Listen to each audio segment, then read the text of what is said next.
யோகி பாபுன்னு அவரோட மான் கராத்தையில் வந்து அவர் பண்ண அந்த வவ்வால்ன்ற கேரக்டர் வந்து எல்லாருக்குமே பிடிச்சது. மலேசியா போகும்போது அதை பற்றி நிறையா பேசினாங்க.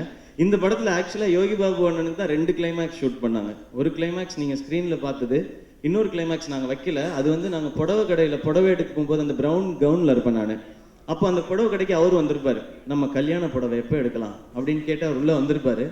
அப்போ அந்த இடத்துல ஒரு ஆக்சுவலாக அந்த ஒரு எண்டிங் வச்சுருந்தோம். அது அப்புறமா எடுத்துட்டோம் இந்த எண்டிங்காக. ஏன்னா இது ஒரு தொடர் கதையாக இருக்கட்டும்ன்றதுக்காக. அங்கே என்னன்னா இவர் வெளியே நிற்பார். நான் வந்து டென்ஷனாக இவனை எப்படியாவது முடிக்கணுமே அப்படின்னு சொல்லிட்டு அவர்கிட்ட போய் கேட்பேன். அவர்கிட்ட போய் நான் சொல்லுவேன், உங்ககிட்ட நான் ரொம்ப நாளாக அவனை காட்டணும்னு ஆசைப்பட்றேன்.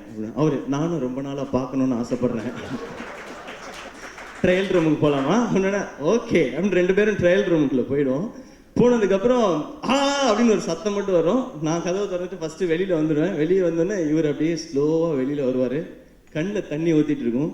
அப்போ அந்த புடவை கடைக்காரர் வந்து கேட்பார், சார் ஏதாவது பார்க்குறீங்களா? பார்த்துட்டேன்டா சார், வெரைட்டியா சார், இதில் என்னடா வெரைட்டி, என்ன ஒடுங்கடா அப்படின்னு ஸ்லோவாக அப்படியே போயிடுவார்.